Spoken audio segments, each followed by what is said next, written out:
Good afternoon, everyone, and welcome. My name is Chris Heckley, for those who might not know me, and it is my honor to introduce this afternoon's speaker. In addition to a couple of other roles here at the college, I've had the pleasure of co-leading a number of off-campus programs over the years, co-leading largely with my beautiful wife, Thierry Heckley, who's here. 6 of those off-campus programs have spent time in the beautiful Kilbrony Valley near the village of Rostrevor, a valley that we were introduced to by the fantastic Deborah Dunn up in the corner. And just over 10 years ago, during a stay in Rostrevor, one of the program leaders on our program thought he would pay a visit to the neighboring monastery. And there he met a man who would come to change many Westmont lives, my own included, and who would become a dear friend. Brother Thierry of the Holy Cross Monastery in Rostrevor. Brother Thierry is a member of the Order of St. Benedict, a tradition of Christians living in community that stretches back 1,500 years. You might think they have learned a thing or two about living in community.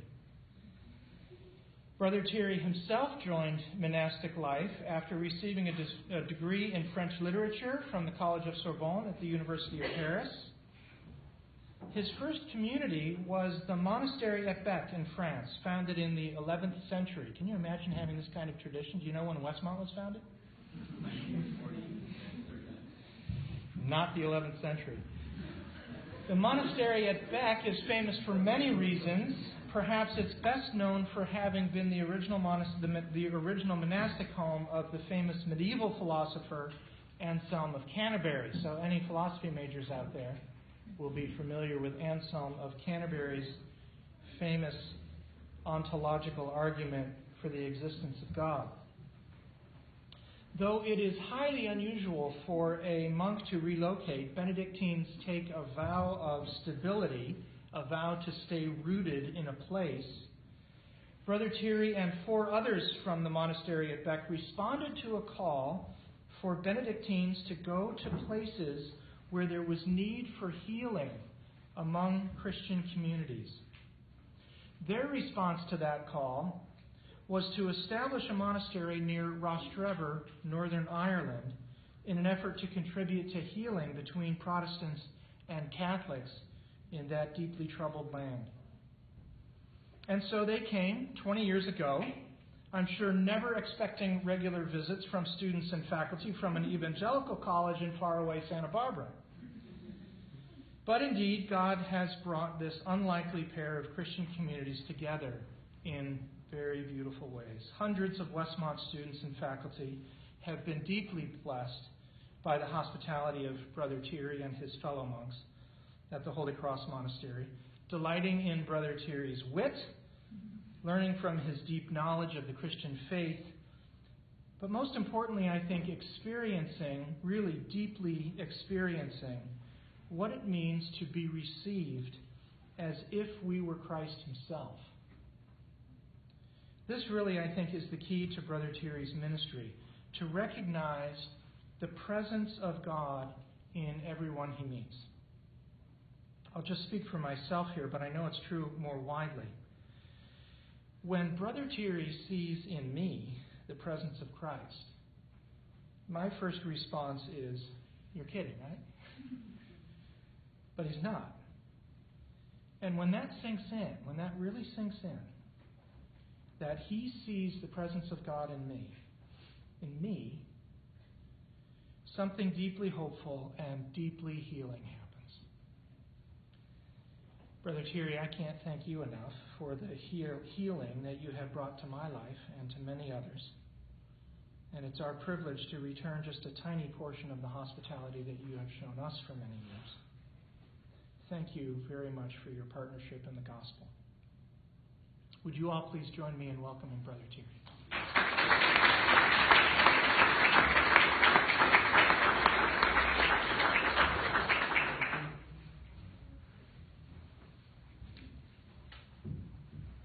Thank you, Chris. Before I begin the talk about seeing Christ in the other who comes, There is a story, and it's a true story. After Christmas, generally the community were a bit tired, and so we have a time of quietness and just it's more relaxed than usual. But still, guests come to the monastery. And 1 year, on the 27th of December, a young man arrives at the monastery and for a time of retreat. And normally the guests have in their room a phone number in case there is a problem. They can phone immediately. And I answer. It's either in my room or in my office, and I answer. And it's okay.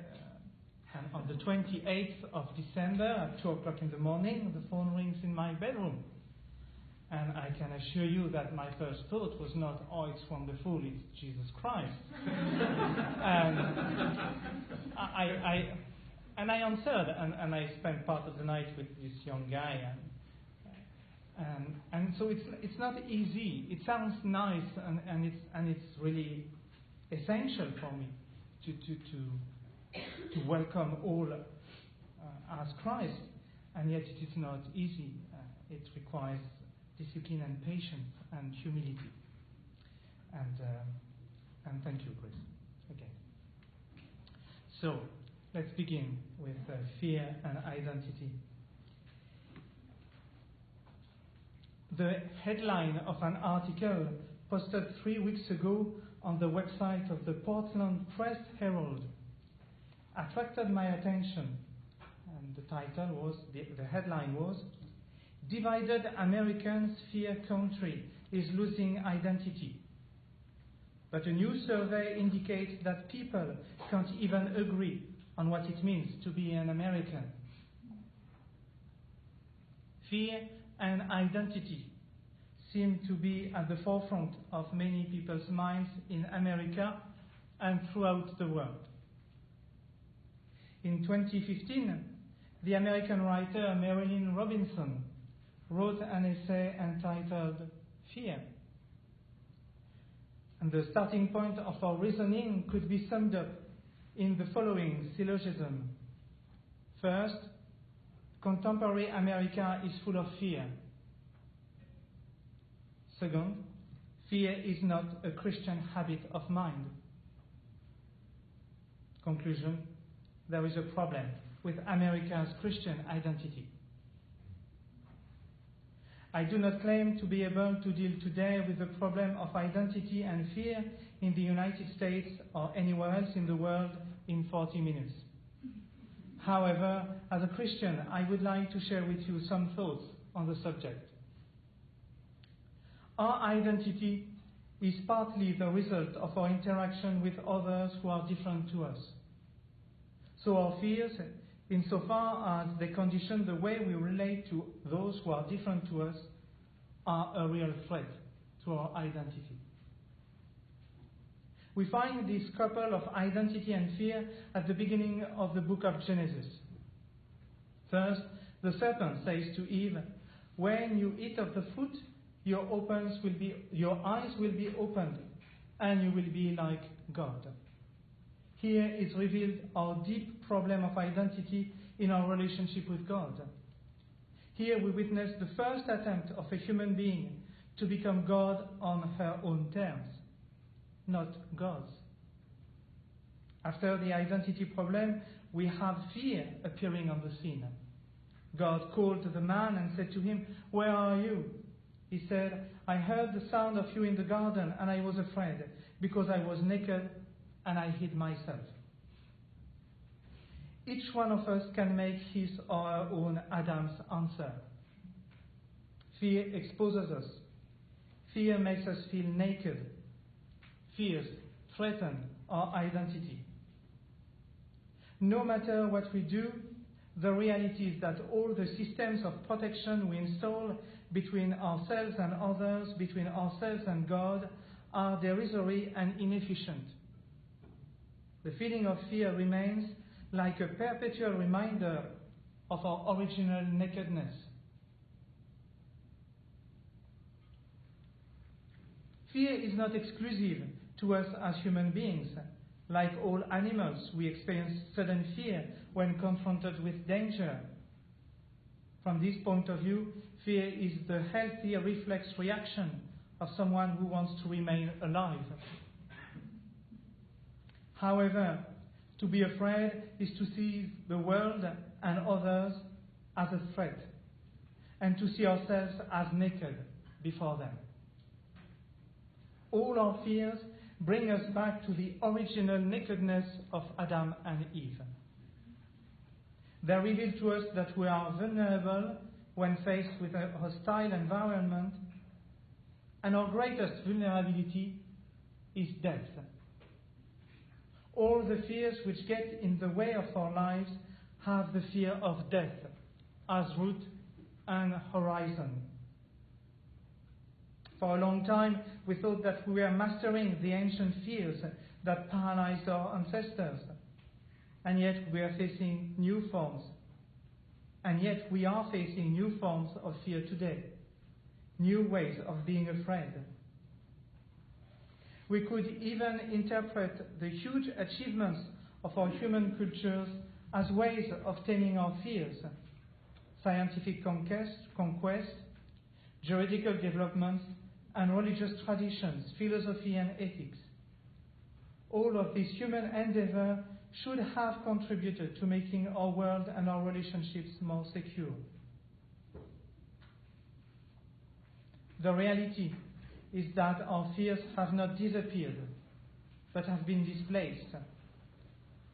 Unlike my Gallic ancestors, I am not afraid that the sky is going to fall on my head. Yet all the technology used to calm this fear has created new fears: climate change, the nuclear threat. What should have freed us from fear has become a cause of fear. In fact, while in the past fears were clearly identified, now that the field of knowledge and the realm of possibility have increased, fears are more diffused and more difficult to pin down. Besides the fear of death, there is also a fear of living. The rate of suicide and the whole security discourse are symptoms of a fear of living. Today, the multiplication of laws is also the sign of a growing fear to be free. Each risk, each decision, each speech pronounced, each work of art produced can end up in a court. This has left so many people afraid to exercise their freedom. There is a kind of obsession with security. We want to be sure. Sure that we are not going to make a mistake, sure that we will reach the top, that we will be happy. Many young Christians ask me, how can we be sure that what we hear is the voice of God? I began my talk by quoting the verses from Genesis, where God asked Adam, "Where are you?" And Adam answers, "I heard the sound of you in the garden, and I was afraid because I was naked, and I hid myself." In the last pages of one of his novels, George Bernanos puts the following words on the lips of a dying priest. I quote, "Why worry? Why look ahead? If I feel afraid, I shall say, I am afraid, and not be ashamed of it. As soon as our Lord appears before me, may his eyes set me at rest." These lines stand in sharp contrast with the verses of the book of Genesis. While Adam hides himself from God because of his fears, the parish priest acknowledges his fear in front of God. And then the miracle is possible. Fear is not denied, but it is transfigured by God's loving gaze. May his eyes set me at rest. During an interview about his time in Auschwitz, Primo Levi explained that after so many years, the dominant feeling in his heart was not a hatred of others, but fear of them. The sacred scriptures bear witness to this fear. Just chosen and blessed, arriving in Egypt, Abraham fears for his life. Sarah is afraid when the messenger tells her that she is going to be a mother. Pharaoh is afraid of the people of Israel. Moses is afraid after he has killed an Egyptian. And the people of Israel are afraid of Pharaoh. One very explicit description of fear is found in the prophet Isaiah. When King Ahaz learns that Jerusalem and his throne are threatened, we read that the heart of Ahaz and the heart of his people shook as the trees of the forest shake before the wind.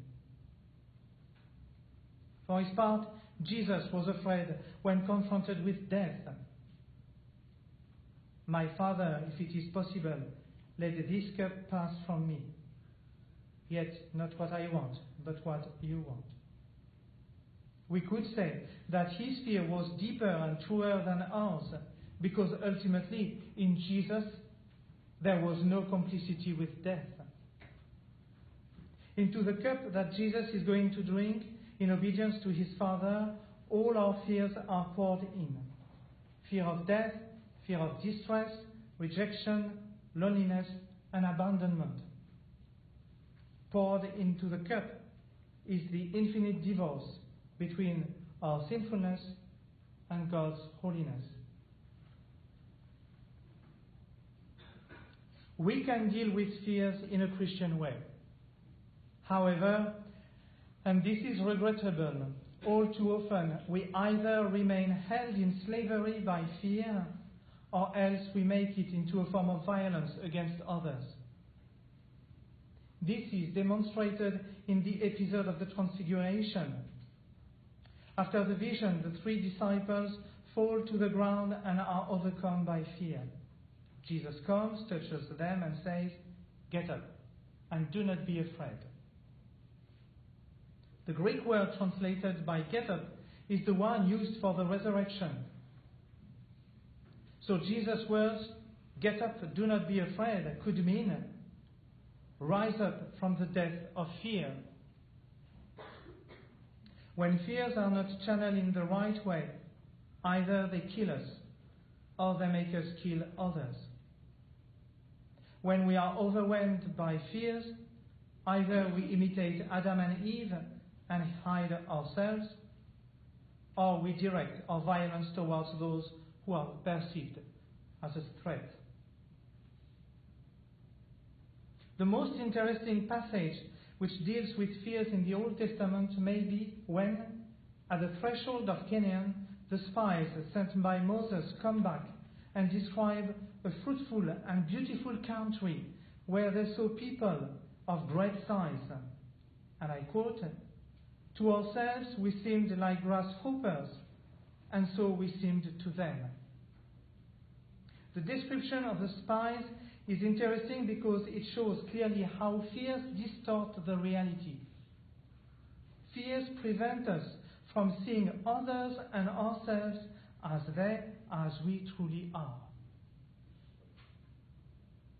Others, those who are simply different or who are perceived as a threat, are no longer considered as human beings. They are objectified, demonized, and thus stigmatized. This dynamic, which oscillates between hurting oneself or hurting others, is well illustrated in the New Testament. Pontius Pilate is so afraid of displeasing the Jewish religious authorities that he abdicates his freedom of judgment and feeling. And the chief priests and the scribes are so afraid of Jesus that they want to kill him. Facing fears, we are always tempted by 2 extremes: passive resignation or aggressive violence. Unfortunately, things have changed very little since New Testament times. From my point of view, the rise of the extreme right-wing parties in Europe, Vladimir Putin in Russia, Brexit, in the United Kingdom, Donald Trump here in your own country, along with fundamentalism in all religions, all perpetuate fear-driven ways of dealing with contemporary challenges. It is easy enough to point the finger at the men and women of Jesus' time and at our present political leaders. But what do we do with our own fears and their potential violence? Fear of being rejected can make us manipulative. Fear of lacking what we need can prevent us from being generous and from sharing with others. Fear of speaking truthfully can make us accomplices of injustice. Fear of being challenged can hinder us from listening to others and welcoming them. Fear of not being in control can lead us to refuse to share authority and responsibilities with others. Fear of growing and of changing can paralyze us and keep us stuck in the mud of our small certitudes. Fear of appearing vulnerable can hinder us from forgiving with humility. Fear of silence can lead us to create a noisy world where words have become cheap. All these fears are at work in our world, in our communities, in our countries, in our churches, in our families, and in our hearts. Coming back to the high mountain of the Transfiguration, by asking us to stand up and not to be afraid, Jesus opens the way to our own transfiguration and the transfiguration of our fears. If our faces are on the ground, or if they are hardened and closed by fear, how can they reflect Christ's luminous and glorious face to the world? At the beginning of his rule, Saint Benedict exhorts his monks, "Let us arise, let us open our eyes to the deifying light." This is what our Christian journey is about, purifying our vision in such a way that nothing hinders us from keeping our eyes fixed on the Lord and from recognizing his features on the faces of all men and women. To the disciples who are prostrated on the ground, Jesus identifies fear as one big obstacle.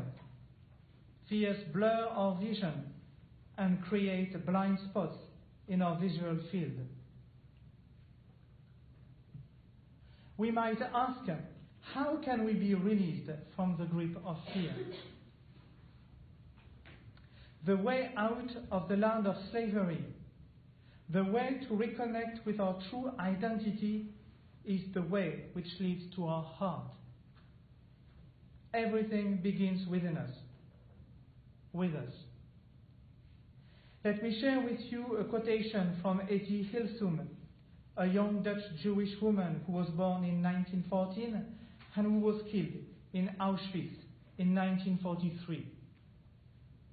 In 1942 she writes, "I see no other solution.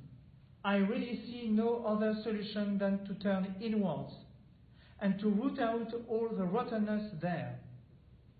I no longer believe that we can change anything in the world until we have first changed ourselves." And later in the same year, "I see no alternative. Each of us must turn inwards and destroy in himself all that he thinks he ought to destroy in others. And remember that every atom of hate we add to this world makes it still more inhospitable." The first step in dealing with our fears is to acknowledge that they begin within us, in our hearts. Here is something that seems to me the key for us Christians. We may see threats outside, in the migrants, in black people or in white people, in the poor or in the rich, in the one whose sexual orientation does not fit with our reading of the scriptures, in the one who speaks with a strange French accent. Yet, the problem is not in others, but in the way we see them, in the way we want to move forward, and ultimately, in the way we relate to ourselves.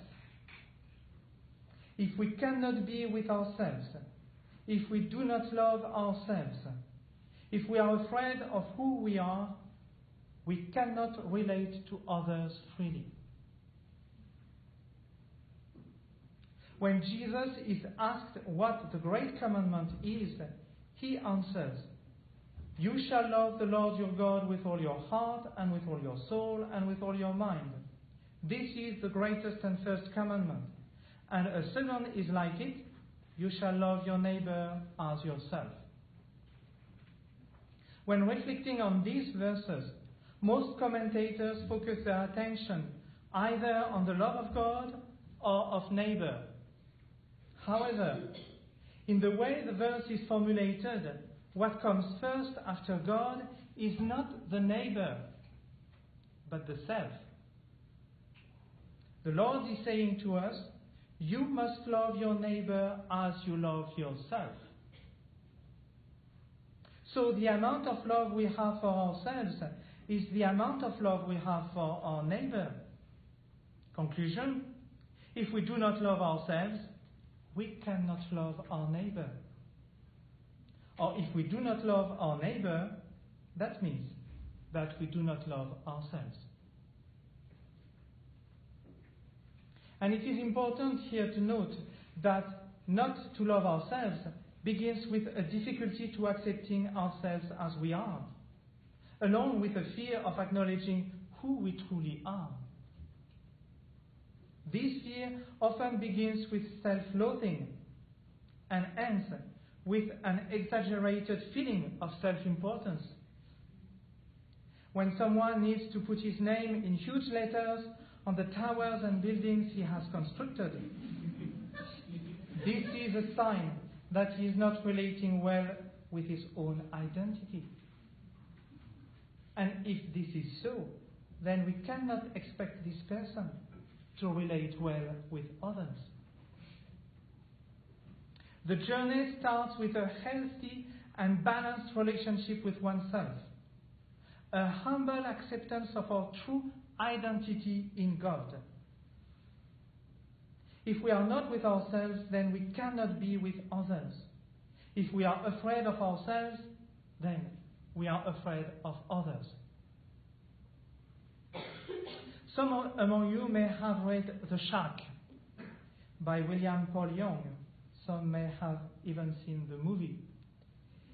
At the beginning of the novel, the author describes the hero and says about him, he's become one of those rare people who are totally at home in their own skin, and I feel at home around him like I do with nobody else. It seems to me that we have here a very perceptive statement. If we are at home within our own skin, others around us feel at home with us. On the other hand, if we are scattered and full of fears, then others cannot relate to us in a balanced way. This 21st Christian quotation is a beautiful echo of what St. Gregory the Great writes about St. Benedict in the 6th century. We read that after some monks tried to kill him, yes, it happened, St. Benedict left them, and here St. Gregory writes, to dwell with himself in the presence of his heavenly Father. The problem is that it is difficult for us to dwell with ourselves, to be at home in our own skin. There are things that we do not like, wounds and hurts and events that we do not want to acknowledge and deal with, shortcomings and failures that we are ashamed of. When we find our inner home inhospitable, we go out and wander around, expecting people and things to fill the gap to make us feel at home in this world. St. Augustine warns us, do not go outside, come back into yourself. It is in the inner self that truth dwells. The truth about who God is, who we are, and who others are. The truth that makes us free to relate to God, to ourselves, and to others without fear. There is a biblical background to this journey to the self. I suppose that you all know this parable of the prodigal son. He asks his father for his inheritance, goes away to a far country, spends his money with prostitutes, and is left destitute. Then we read verse 17. He came to himself. This is a key moment in the life of the prodigal son. He connects with his true self, with his deepest identity as son, when he stops wandering outside himself. It is from there that he is suddenly able to reconnect with his father.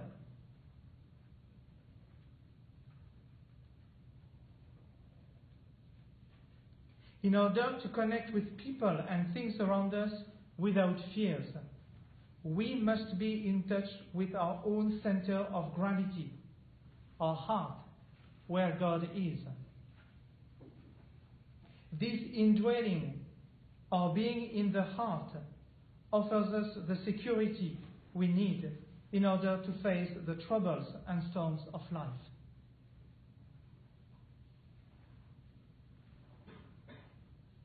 What is our own worth?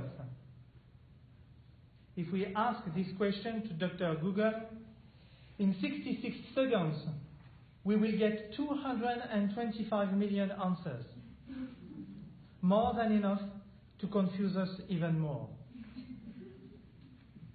If we turn to the Gospels, we read Jesus' words to his disciples. Do not worry. Are you not of more value than the birds of the sky? To deal with the question of our own worth is important. We must see ourselves as valuable rather than worthless, and our lives as meaningful rather than pointless. The way we evaluate ourselves and our lives colors how we interpret our achievements and our failures, how we deal with our fears and feelings of insecurity, how we interact with God and with others. To know our own worth is to respect ourselves for who we truly are. It means being convinced of our own dignity and value, of our uniqueness as persons. This sense of self-worth is the central source of security of our lives. No achievement in the world can bring us happiness if we do not feel happy about ourselves. Even having a tremendous job, a lot of money, great physical beauty, a huge amount of respect from those around us will fail to touch us and to reassure us if we look down upon ourselves, if we despise ourselves. A few verses before the one I just quoted, Jesus says, "You cannot serve God and wealth." The question behind this statement is, where do you get your own worth from? When we are obsessed with material things, when we are what we do, when our first priority is to buy and consume, then we become as small as all the material things we can acquire. While our worth shrinks before our own eyes, our fears increase.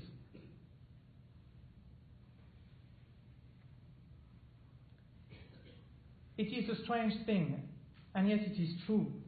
We become what we worship. If we have made an idol of money, of material wealth, of reputation, then our heart identifies with these things and dies. It becomes hardened and suffocates. We are worth more than thousands of sparrows, not because of anything we may have done or said. Our worth is a gracious gift of God. It is God's imprint upon us. When we set our hearts on God, then we tap into the source of our true self, a sure ground on which we can stand securely.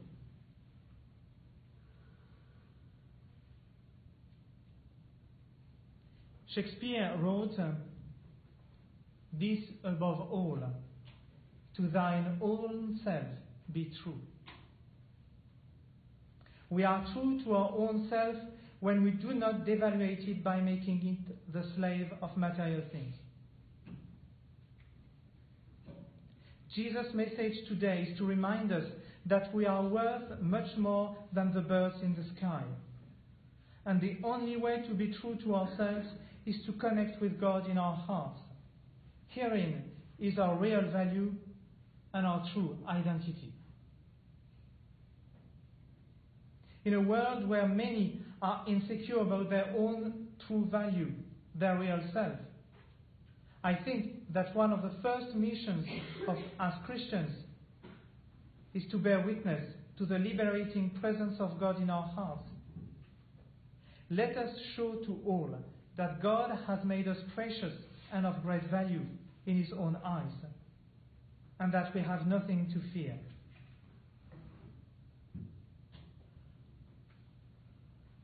Allow me to come back to Jesus' words after His transfiguration.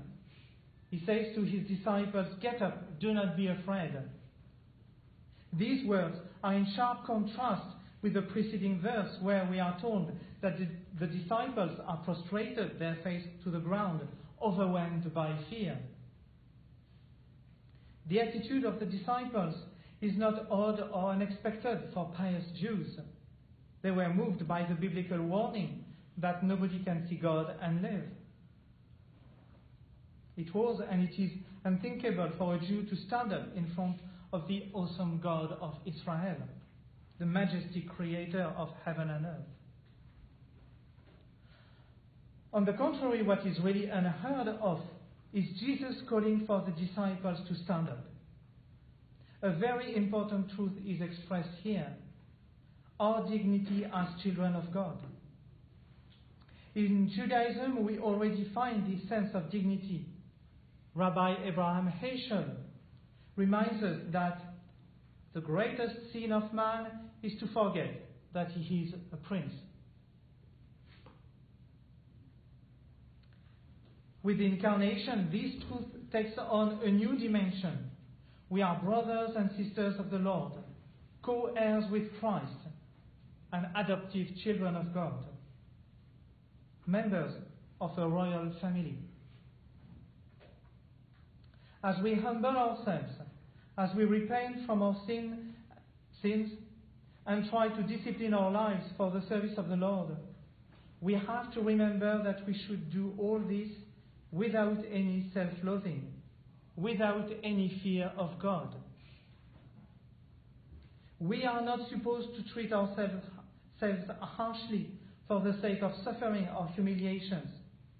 We are not animals crawling in the dust, but human beings made in the image and likeness of God, called to reject everything which alienates us from Him, everything which makes us less than human.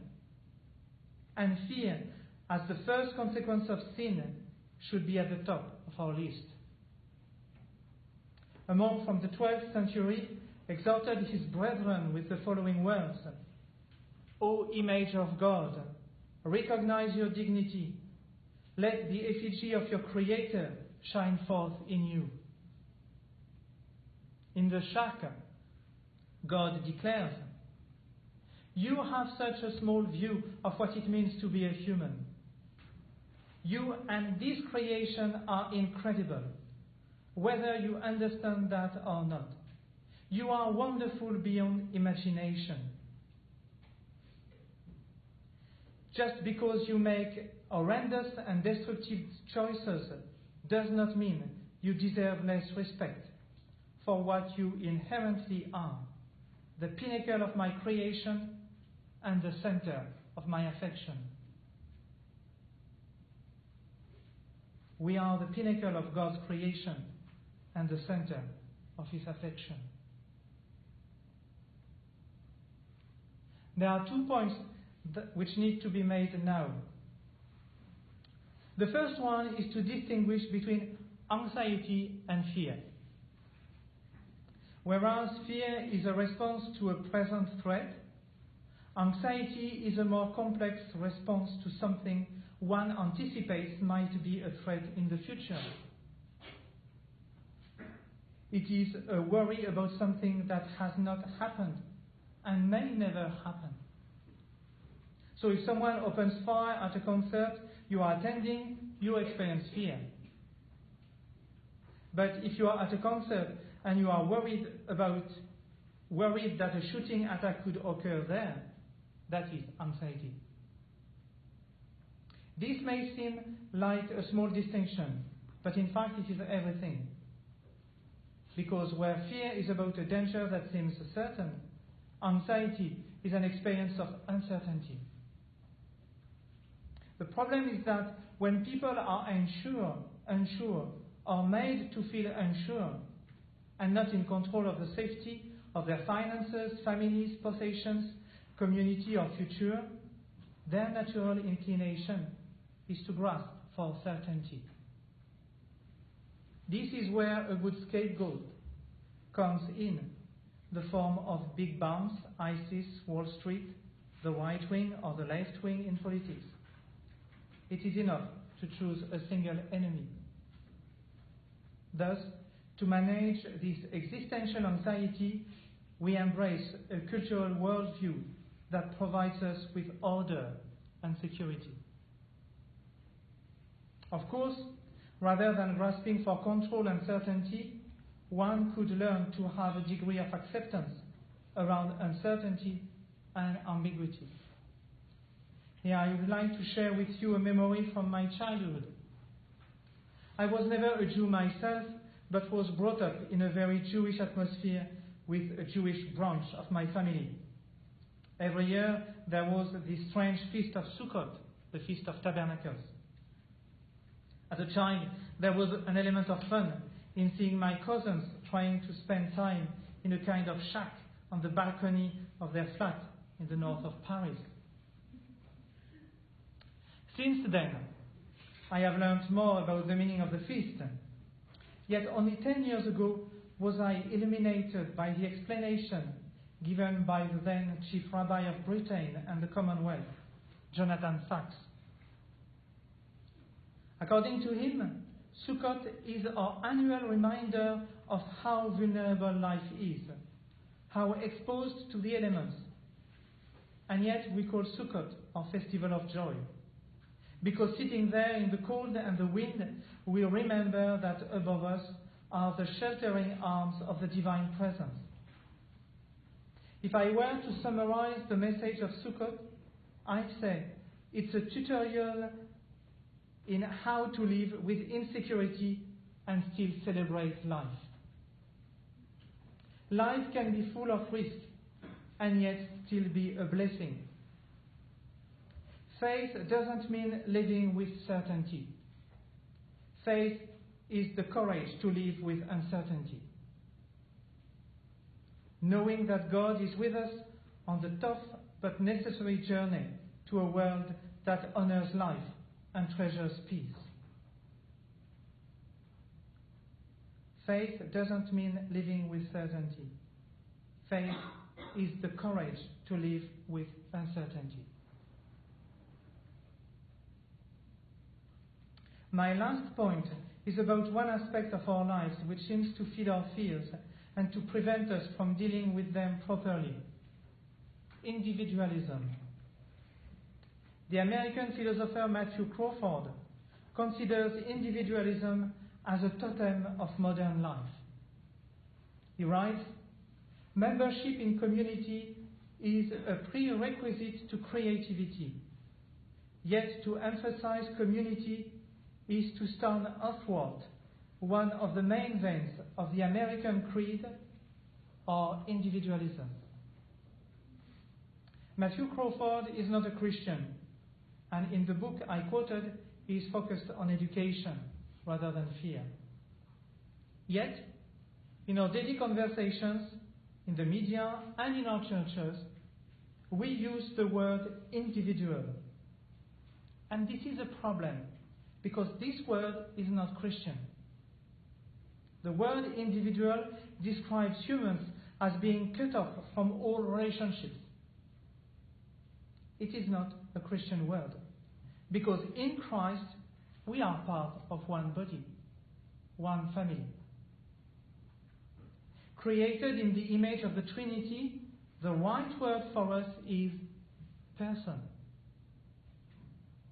A word which, according to the Orthodox tradition, represents two things simultaneously which are at first sight in opposition: particularity and communion. A person cannot be imagined in himself, but only within his relationships. My point here is that when we create societies of individuals, we increase fears and make harmonious relationships more difficult.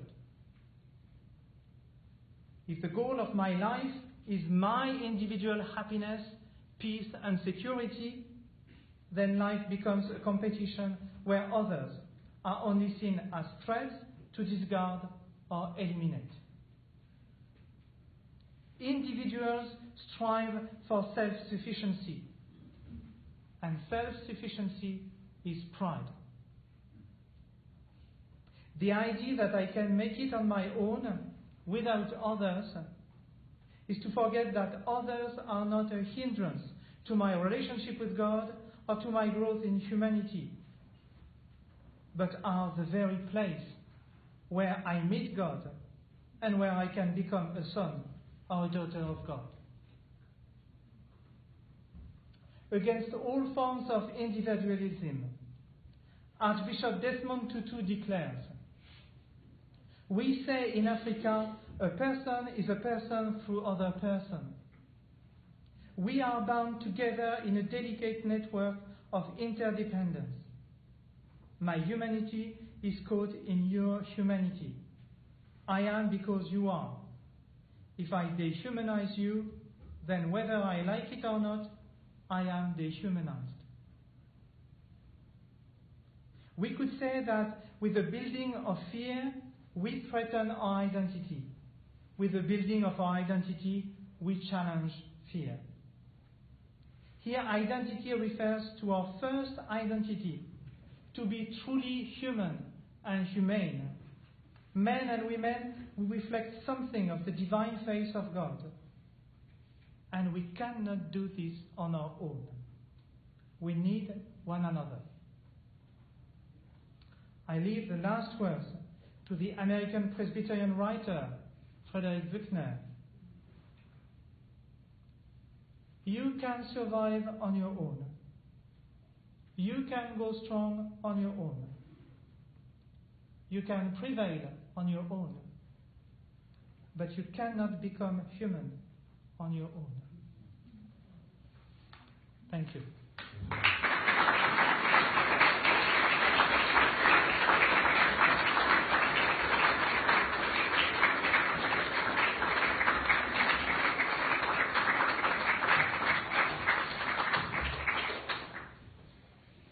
So Brother Thierry is happy to take any questions that you all might have for him. Thank you very much for that. Thank you. Please.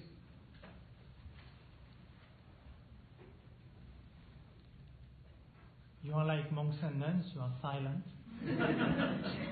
This would be a big monastery. Yeah, big monastery, big community. Thank you, Brother Thierry, for your very insightful and theologically rich lecture.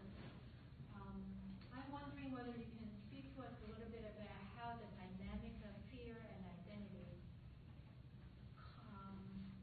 is concretely manifest in your own context, or even the Northern Ireland you're in, or how that's also addressed in that context. More to the, maybe, what have you sort of noticed this dynamic, how the fear affects identity, how that affects otherizing people? First, I don't know what you know about the Northern Irish problem and context, but I think that the link between fear and identity is very clear in the unionist population. When I say unionist, I mean mainly Protestant population of Northern Ireland. They claim that they are British and they want to remain British, and yet they know that on the other side of the sea, the government is fed up with this problem and doesn't recognize them as British. So they have a problem with their Britishness. And yet, and moreover, they don't want to be called Irish. And yet they live in the small corner of the island of Ireland. And so they are caught up in a kind of deep fear. Who are we? And it makes them very hard and very closed. So that's one aspect. As a community, something which was very important for us when we arrived in Northern Ireland is the fact that we were French. And it was very important to be clear about this fact, not because French are better, but even if sometimes it's true. But it was very important because in Northern Ireland they are very good at labeling. Okay? If you are Catholic, you are necessarily a nationalist Republican. If you are a Protestant, you are necessarily, as I did, a unionist. Okay? And so, if a Protestant speaks with a Catholic, immediately it's an enemy because he is Republican or nationalist. Okay? When we arrived in Northern Ireland, it was very important for us to stress the fact that we are not part of the mess. Let's say it like that. We come from outside, and it helped people to relate to us because when Protestants come to us, oh yes, we are Catholic, that may be a problem, but we are French, so it doesn't fit with the labels. And it's very useful in Northern Ireland. So for us as French people, it was important to stress this identity as an outsider, as something different. The problem for us as Catholic in Northern Ireland is that we are identified with the Catholic Church in Ireland. And we are part of it. And we are, it's okay. And yet, on the day of the opening of the monastery, our bishop, the Roman Catholic bishop of our diocese, said to us, and very in front of many archbishops, cardinals, and people who were present, he said, speaking to our community, he said, we expect you to challenge us in our identity and in the way we relate to others. Because you come from, and it was, what he meant was, you come from outside, you can do that. And I think that it's a very important aspect of our and so, what is strange is that while many Protestants feel at home in our church and have no problem with us, many Catholics feel threatened by the way we are Catholic. And they come in our church and they say, oh, you don't do like that, and you don't do, I say, yes, but to be Catholic is to belong to something which is full of diversity and differences. It's possible to be different and to belong to the same church. But many Catholics in Northern Ireland resist that because they are still in the mentality that we are in opposition with others and we can't let go of anything.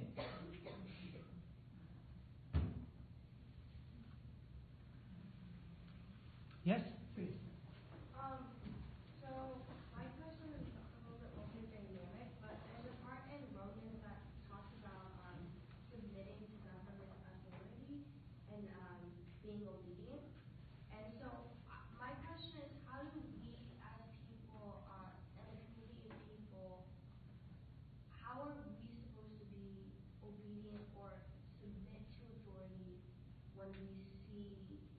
vision or fear or actions that are in the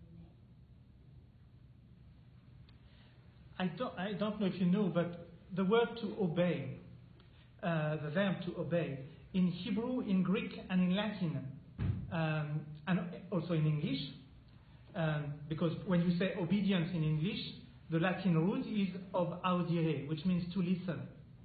So, the first position when you think about obedience, the first step when you think about obedience is, what is the voice I am listening? Where does it come from? So there is necessarily a step of discernment. Because the problem is not, do I obey or do I not obey? Because we all obey to something or to somebody. The problem is, what is the voice which is leading my life? Where does it come from? And then there is the duty for us to discern. It's why God gave us something between the two ears, you know.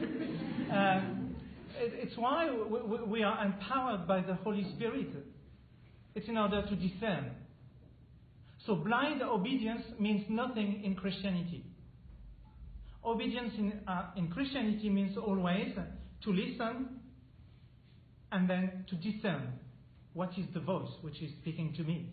Where does it come from? There is no blind obedience in Christianity. There is always discernment in obedience. Is it clear? Yes. Is it an answer to your question?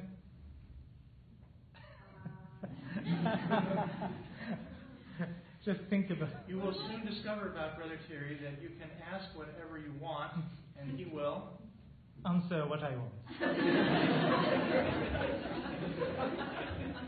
And you're free to disagree with me. Please. Yes. So, what sort of fears do you have? Aha.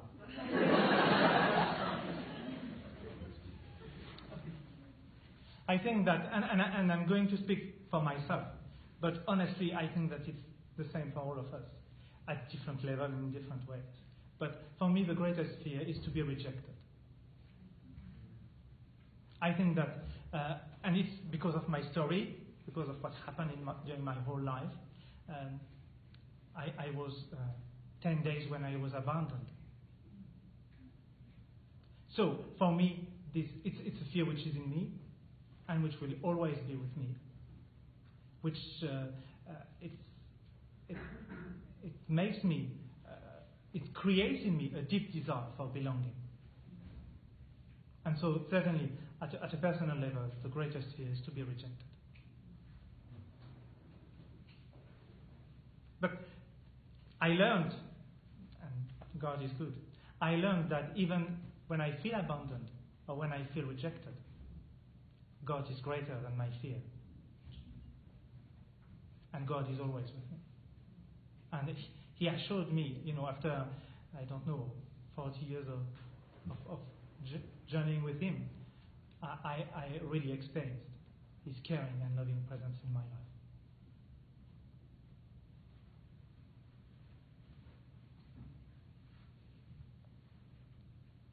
May I ask a question that caught my attention? Please. You said in the course of your talk, you used the phrase, without fear of God.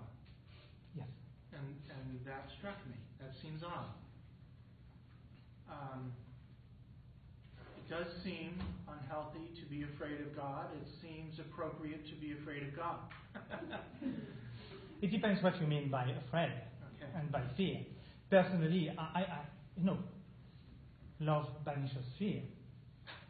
And I think that what is at the heart, and what should be at the heart of our relationship with God, is love. And while I can speak about my fears and answer your question, I can say in truth and I have no fear with God. No, I am not afraid of God. I disagree with Him. He disagrees with me. We are not always in full accord. He is right, I am wrong. And there are, and sometimes I am, A few years ago, there was a woman in my life who was very, very important, a nun, an elderly nun, and she was really very important for me. And she was a holy woman. She spent her life in Madagascar working with leprous people and giving her life, really, for them. And when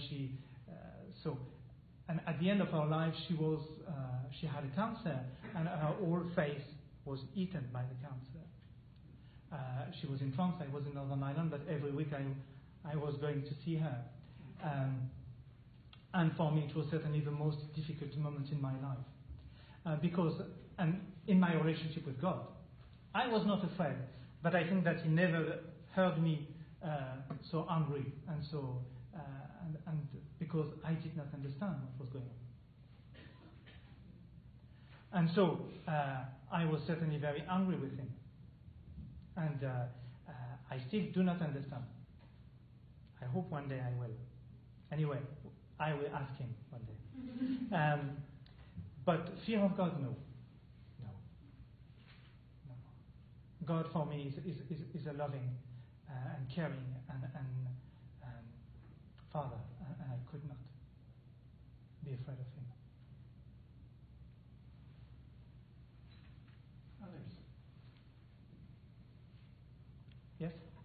You've spoken to this already, but I think speaking for myself, or probably people in the room, one of my most intimate relationships is my relationship with devices or my phone. Do you have any thoughts on a relationship with technology or devices? It's interesting because I'm just reading a book on the subject. I tell you my experience. So we don't have in the monastery mobile phones or iPads or things like that. So we have computers. I have a computer in my office which is connected to internet, but I don't have a mobile phone, an iPad or whatever. But and so for me it was very humiliating and very frustrating when I go to France or to London or conferences and I arrive. As soon as the plane has landed, everybody takes his phone and they are all. And I was just there looking at them, and feeling completely out of touch with the world, For me, it was really humiliating, and I was trying to look very discreet and humble about it. But for me, I don't want to sound too negative. There are beautiful means of communication and information, and that's the first thing to say. And yet, I believe that behind the whole obsession with mobile phones, iPads, iPhones, or whatever, there is a deep fear to connect in reality with people. There is this fear that the face-to-face is too challenging. And you hear, and I just read it in the book, you hear more and more people who are in the same room or in the same flat communicating with, texting or. There is for us a deep challenge to deal with difference and to accept to be challenged by others. And I think that this whole thing about emails and texting and is maybe a way for us to avoid the challenge and the face-to-face. And it's a big challenge. And I think that if you remain, when we remain caught up in this refusal to meet face-to-face and to be challenged, there is a difficulty to grow in maturity, to become really adult. The child lives in a bubble. For him, the world, or for her, the world is just one thing, and there is no real. The challenge to become an adult is to accept the difference, to accept the challenge, and not to be afraid about it. Because it's a way to learn, it's a way to grow, it's a way to become more human and more humane. So I fear that there is a fear of growing, a fear of changing, a fear of making risks taking risks or making decisions. But yes, a fear to be challenged.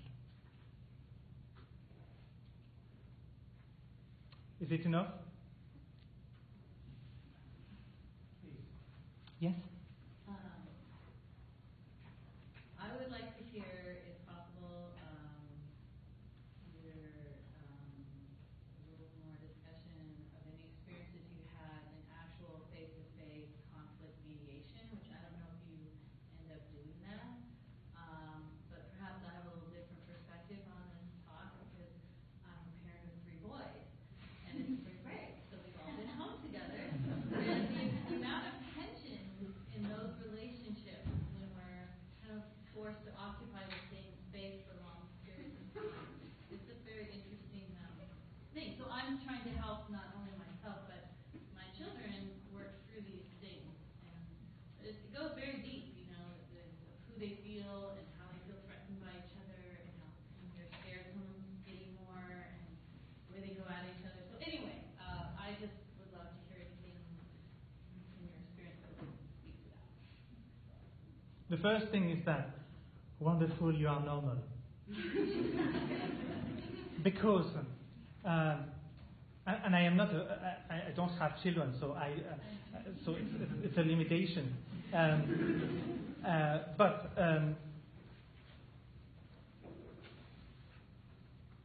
I think that yes, it's normal. I think you can't expect a father or a mother, particularly when the children reach the crucial and critical teenage age, to have easy relationship. Because, and you know that, and particularly for us, men and boys, it's different for the girls. It's a bit different. They are wiser than we are. For us, it's a period where we don't know who we are. Let's say that, and it's between 15 and 20, a boy doesn't know who he is. He doesn't want to be a child anymore. He doesn't want to be an adult yet because he's afraid of what is coming. And yet he's in between and he would like to be an adult and he wants to remain a child. Because there are some good things in being a child in a home.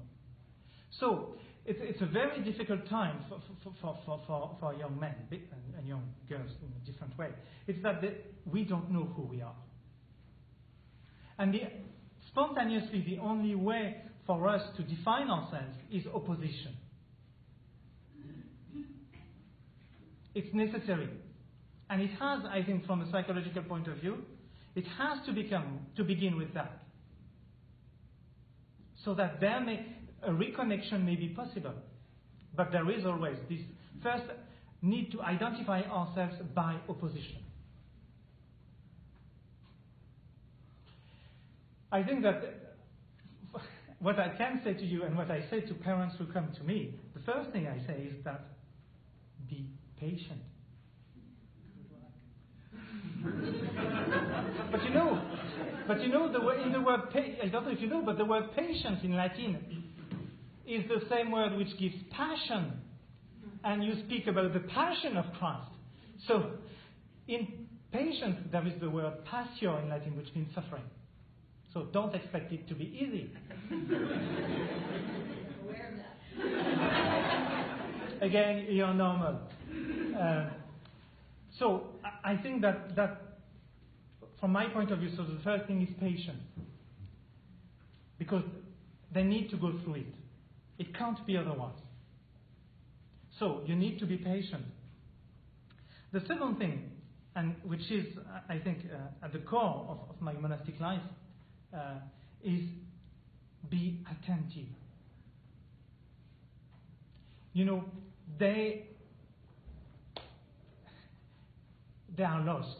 They don't know who they are. So, if you are attentive, if you are listening, you will pick up the message, the signs. You will read the signs. And very often in our world, where everything is fast, everything is, you don't take the time to read the sign. You just feel the anger or the impatience or whatever, but behind there is a cry. There is something which is said. And so, I know it's difficult and it's not easy, but the challenge for you as a parent is to be open. Don't close the doors, don't close the windows. Remain open, attentive. The image I have is, the big dish, to cut, for the, I don't know how you call that, a dish, for the TV and for the satellite dish, That's the point. That's the image I have. You are here and you try to see what is going on.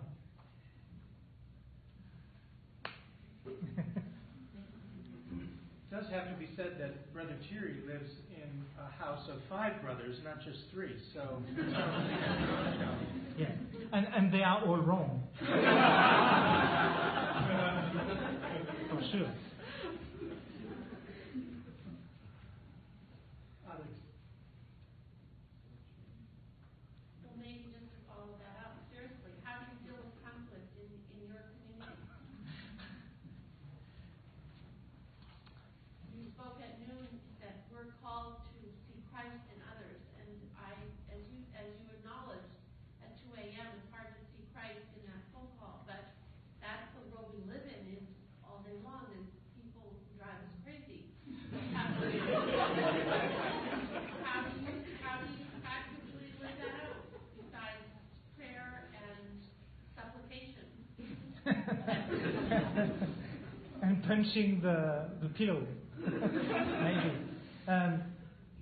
Normally, if you meet a normal monk, as far as it is possible to meet a normal monk, if you ask him what is the most difficult thing in his life as a monk, he should answer community life. It is difficult.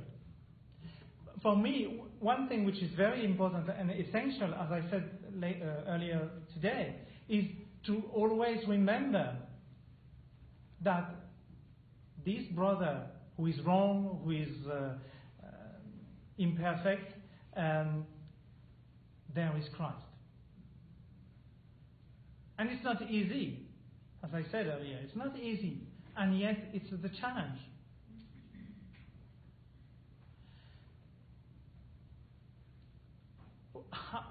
For example, practically when there is a problem between 2 brothers, and it happens, the first thing we do normally, I do and my brothers do the same, we go to speak to the prior of the community, who is responsible for the unity of the community. And I go to him and I say, brother, whoever is wrong, he's stupid, he's okay, and implying that I am not, okay? And I go to him and I explain to him what is at stake. And generally, the other brother will do the same thing. And so the prior will have the two aspects of the problem. And so that's one thing, and it's a very important step, because it helps me to put things out and to share them with... And Father Mark, the prior, will challenge me, will say, are you sure that... But, so the first point is to verbalize. To speak about it. Not to keep it within. Because if I keep it within, it grows. So the first step is to speak about it. The second step, for me, is that, I have... let's come back to the normal monk. If you ask him, if the most difficult thing, he will say community life. But if you ask the same monk what is the most beautiful thing in his life, he should answer community life. Because I have lived 30 years as a monk now. And for example, with Brother Benoit, who joined the monastery just after me, we are very different. Stories, backgrounds, everything. And yet, as a monk, I give thanks every day for his patience with me. Because, yes, I may be quick to see all the things he does in a wrong way. But, I have not yet reached the top, but I know what is humility about, and I know that I am not perfect. I am wrong. I say stupid things, and I do stupid things sometimes. And these men, these 4 men, have been patient with me. They loved me. They cared for me. And so when I remember that, I can be patient too. The great sin of the people of Israel in the Old Testament is to forget. Is forgetfulness. They forget. That's the greatest sin of the people of Israel. And very often in our lives and in our community lives and in our families, we forget too easily what the other is and what he has done for me. And I have to, and sometimes I forget too, and I become completely caught up in my problem, and in the fact that I am completely right and he's completely wrong. It happens. But Father Mark is there to remind me, to bring me down. Just don't forget.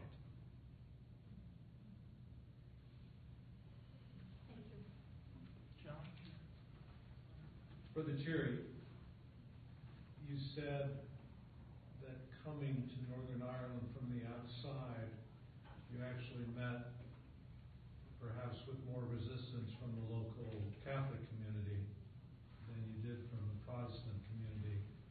And I'm just wondering if you could share a story or two of how, coming from the outside, you were actually able to facilitate conversation between Protestants and Catholics in Northern Ireland that led to reconciliation.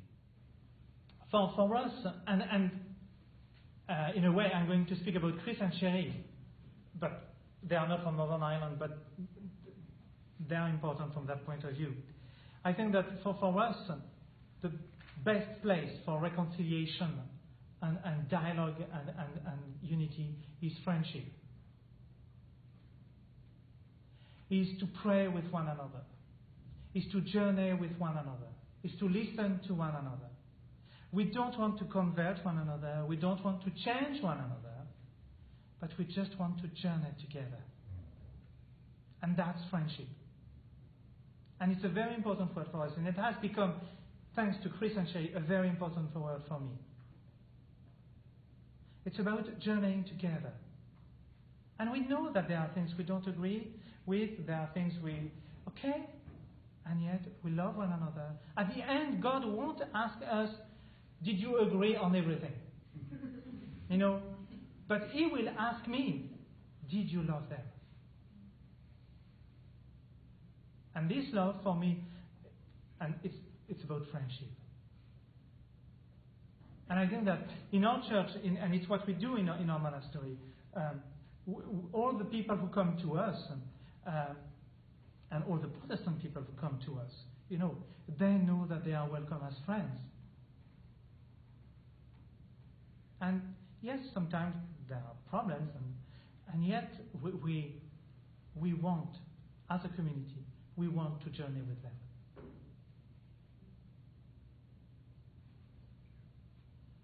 Let's thank Brother Thierry.